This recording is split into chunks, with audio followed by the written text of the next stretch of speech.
Assalamualaikum warahmatullahi wabarakatuh. Kami dari kelompok 4, kelas 2D Akuntansi Syariah, ingin presentasikan mata kuliah Statistika dengan materi pengukuran dispersi. Baiklah, sebelum masuk ke materi, alangkah baiknya kami dari kelompok 4 ingin memperkenalkan diri kami terlebih dahulu. Perkenalkan, nama saya Gilang Putra Ramadan, NIM 22522 1143. Saya Fi Amanda Putri dengan NIM 225221136. Perkenalkan, saya Maya Sukmawati, NIM 225221142. Perkenalkan, saya Muhammad Agung Prasetya, NIM 225221156. Sebelum masuk ke materi, saya akan membacakan pokok-pokok pembahasan apa saja yang akan kami bahas. Yang pertama, pengertian pengukuran dispersi. Kedua, macam-macam pengukuran dispersi. Ketiga, perbedaan variasi, simpangan baku, dan jangkauan. Pengertian pengukuran dispersi. Dispersi merupakan ukuran variasi dan sering juga disebut sebagai ukuran penyimpangan atau ketidaksesuaian. Dengan demikian, dispersi merupakan sebuah ukuran yang dapat menunjukkan besar kecilnya penyimpangan data terhadap nilai rata-rata. Sedangkan untuk pengukuran dispersi adalah suatu teknik statistik yang digunakan untuk mengukur seberapa jauh atau dekat titik data dalam suatu kumpulan data dari nilai rata-rata atau pusat kumpulan data. Dispersi menggambarkan variasi atau perbedaan antara nilai-nilai data dalam suatu kumpulan data. Ukuran dispersi biasanya digunakan bersama dengan ukuran tendensi sentral, seperti nilai rata-rata atau median.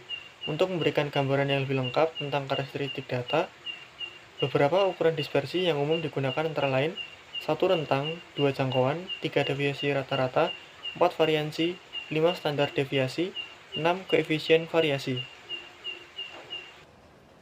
Macam-macam dispersi. Yang pertama ada jangkauan atau rank. Rank merupakan ukuran variasi yang paling sederhana di mana data yang sudah diurutkan mulai dari yang terkecil sampai yang terbesar. Selanjutnya dihitung selisih antara data terbesar dengan data terkecil. Rumus rank yaitu rank sama dengan nilai terbesar dikurangi nilai terkecil. Cara mencari jangkauan dibedakan antara data tunggal dan data berkelompok. Rumusnya yaitu jangkauan data tunggal sama dengan xn dikurangi x1. Untuk data berkelompok, jangkauan dapat ditentukan dengan dua cara, yaitu menggunakan titik atau nilai tengah dengan menggunakan tipi kelas. Yang kedua, ada jangkauan antar kuartil dan semi kuartil. Jangkauan antar kuartil adalah selisih antara nilai kuartil atas dan nilai kuartil bawah. Dirumuskan dengan JK sama dengan Q3 atau kuartil atas dan dikurangi Q1 atau kuartil bawah. Jangkauan semi interkuartil atau simpangan kuartil adalah setengah dari kuartil atas atau Q3 dengan kuartil bawah atau Q1. Dirumuskan QD sama dengan setengah dalam kurung Q3 dikurangi Q1. Rumus-rumus di atas berlaku untuk data tunggal dan data berkelompok. Yang ketiga ada deviasi rata-rata. Deviasi rata-rata adalah nilai rata-rata dari harga mutlak simpangan-simpangannya. Cara mencari deviasi rata-rata dibedakan antara data tunggal dan data berkelompok. Yang pertama, deviasi rata-rata data tunggal. Untuk data tunggal, deviasi rata-ratanya dapat dihitung dengan menggunakan DR sama dengan 1/n sigma mutlak X dikurangi X bar mutlak sama dengan sigma mutlak dikurang X sigma mutlak X dikurang sigma bar mutlak per N. Yang kedua, B deviasi rata-rata untuk kelompok. Untuk data berkelompok atau distribusi frekuensi, deviasi rata-ratanya dapat dihitung dengan rumus DR sama dengan 1/n sigma F mutlak X dikurangi X bar mutlak sama dengan sigma F mutlak X dikurangi X bar mutlak per N. Yang keempat ada variasi. Variasi adalah nilai tengah kuadran dari nilai tengah atau simpangan rata-rata kuadran. Variasi dapat digolongkan menjadi dua, yaitu variasi data tunggal dan variasi data kelompok. Untuk variasi dalam bentuk sampel biasanya disimbolkan dengan S kuadrat, sedangkan untuk variasi dalam bentuk populasi biasanya disimbolkan dengan tau kuadrat. Untuk menghitung variasi data tunggal dapat menggunakan dua metode. Yang pertama, metode biasa.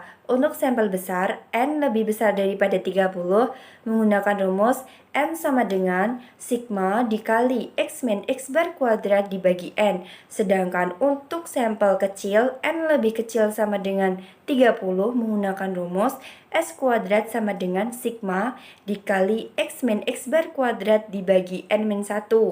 Yang kedua, metode angka kasar. Untuk sampel besar, N lebih besar daripada 30, menggunakan rumus S kuadrat sama dengan sigma X kuadrat dibagi N dikurangi sigma X dibagi N dikuadratkan. Sedangkan untuk sampel kecil, N lebih kecil dari sama dengan 30, menggunakan rumus S kuadrat sama dengan sigma X kuadrat dibagi N-1 dikurangi sigma X kuadrat dibagi N dikali N-1. Untuk menghitung variasi data kelompok atau distribusi frekuensi dapat menggunakan 3 metode. Yang pertama, metode biasa. Untuk sampel besar, N lebih besar dari 30, menggunakan rumus S kuadrat sama dengan sigma frekuensi dikali X dikurangi X bar kuadrat dibagi N. Sedangkan untuk sampel kecil, N lebih kecil sama dengan 30, menggunakan rumus S kuadrat sama dengan sigma frekuensi dikali X min X bar kuadrat dibagi N-1. Yang kedua, untuk metode angka kasar. Untuk sampel lebih besar, N lebih besar dari 30, menggunakan rumus S kuadrat sama dengan sigma frekuensi X kuadrat dibagi N dikurangi sigma frekuensi X dibagi N kuadrat. Sedangkan untuk sampel kecil, N lebih kecil sama dengan 30, menggunakan rumus S kuadrat sama dengan sigma frekuensi X kuadrat dibagi N-1 dikurangi sigma frekuensi X kuadrat dibagi N dikali N-1. Yang ketiga, dengan metode coding. Untuk sampel besar N lebih besar daripada 30, menggunakan rumus S kuadrat sama dengan C kuadrat dikali sigma frekuensi U kuadrat dibagi N dikurangi sigma frekuensi U dibagi N dikuadratkan. Kemudian untuk sampel kecil, N lebih kecil sama dengan 30, menggunakan rumus S kuadrat sama dengan C kuadrat dikali sigma frekuensi U kuadrat dibagi N-1 dikurangi sigma frekuensi U kuadrat dibagi N dikali N-1, di mana C merupakan panjang interval kelas, sedangkan U sama dengan D dibagi C sama dengan X min M dibagi C, dan M adalah rata-rata hitung sementara. Yang kelima adalah standar deviasi atau yang sering kita sebut sebagai simpangan baku. Standar deviasi atau simpangan baku adalah nilai yang menunjukkan tingkat variasi kelompok data atau ukuran standar penyimpangan dari nilai rata-ratanya. Lambang standar deviasi populasi adalah rho, dan untuk sampel adalah S. Selanjutnya adalah simpangan baku data tunggal. Untuk simpangan baku data tunggal terdapat dua metode, yaitu metode biasa dan metode angka kasar. Untuk metode biasa, untuk sampel besar yang N-nya itu lebih besar dari 30, rumusnya adalah S sama dengan akar dari sigma dalam kurung X min X kuadrat per N. Sedangkan untuk sampel kecil yang N-nya itu kurang dari sama dengan 30, rumusnya adalah S sama dengan akar dari sigma dalam kurung X min X kuadrat per N-1. Dan untuk metode angka kasar, yang untuk sampel besar yang N-nya lebih besar dari 30, maka rumusnya adalah S sama dengan akar dari sigma X kuadrat per N dikurangi dalam kurung sigma X per N kuadrat. Untuk sampel kecil yang N-nya itu kurang dari 30, rumusnya adalah S sama dengan akar dari sigma X kuadrat per N-1 dikurangi sigma X kuadrat per N dalam kurung N-1.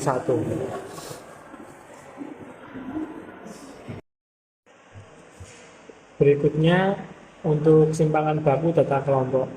Simpangan baku data kelompok dibagi menjadi 3 cara, yaitu metode biasa, terus metode angka kasar, dan metode coding.